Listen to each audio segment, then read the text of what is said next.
আসসালামু আলাইকুম। তো বন্ধুরা, আজ দেখাবো ঘরের চৌকাঠ বসাতে গিয়ে অনেক সময় কলম পিলার কাটতে হয়, আর কলম পিলার না কেটে কিভাবে ঘরের চৌকাঠ বসানো যায় সেটাই দেখাবো। আমি প্রথমে 9 ইঞ্চি বাই 1.5 ইঞ্চি পাতি নিয়ে নিয়েছি, নিয়ে ডিল করে নিয়ে এসছি। এবারে চৌকাঠে মেরে নিয়ে তারপরে কলম ডিল করে নিয়েছি। কলম ডিল করে নেওয়ার পরে তারপরে এক সাইডে ইট গাঁথনি আছে,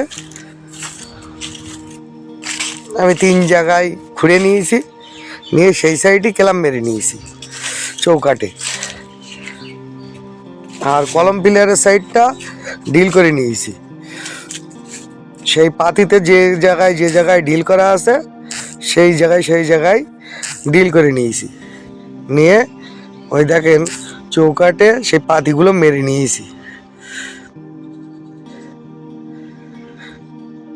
ডিল করে ওই জায়গায় প্লাস্টিকের গোটকা ঢুকিয়ে দিয়েছি।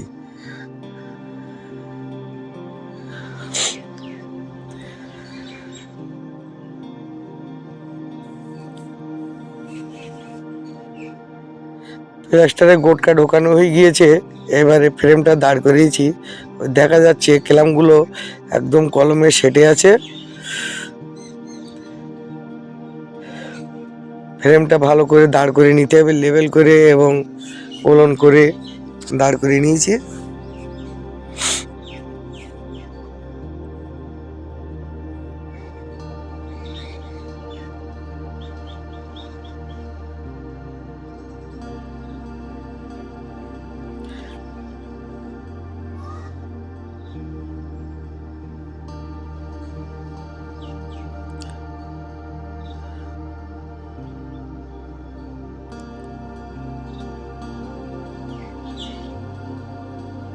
ভালো করে ওলন করে নিতে হবে। ওলন করে নিয়ে এইবারে ওই কলম প্লেয়ারে পেরেক মেরে দেওয়া হচ্ছে।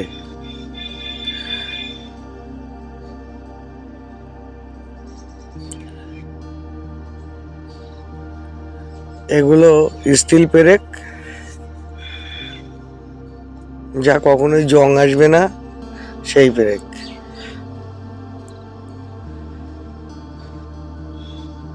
এক সাইডে 2টো পেরেক মারছি, এক সাইডে একটা, মোট 2টো চৌকাঠ আজকে বসানো হলো। আগে একটা বসানো হয়ে গিয়েছে, আবার এই একটা কাঠ মেরে নেওয়া হচ্ছে, কেলাম মেরে নেওয়া হচ্ছে। আগে যেটা বসানো হয়ে গিয়েছে সেটা জাম করা হচ্ছে।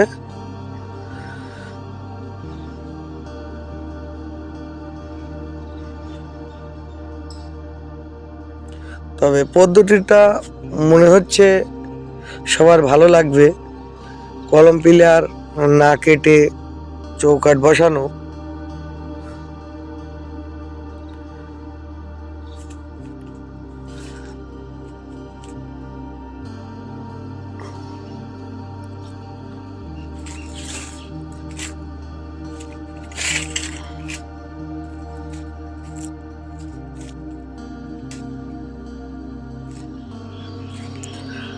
তো বন্ধুরা, যদি ভিডিও ভালো লেগে থাকে দয়া করে সাবস্ক্রাইব করে দেবেন,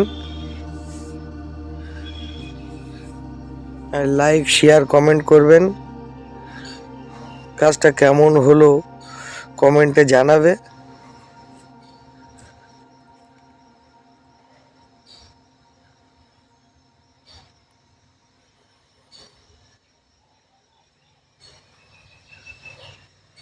ক্ল্যাম্পগুলো সব প্লাস্টার করলে ঢেকে যাবে, ওই ক্ল্যাম্পগুলো দেখাই যাবে না অ্যাঙ্গেলগুলো।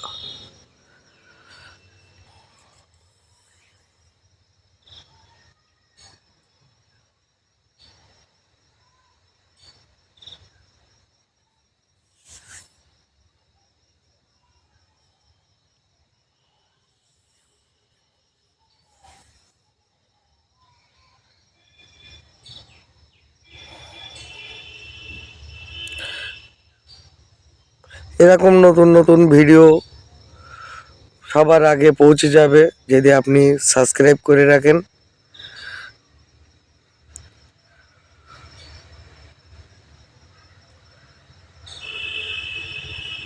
তো বন্ধুরা, কেমন হলো অবশ্যই কমেন্টে জানাবে। ধন্যবাদ।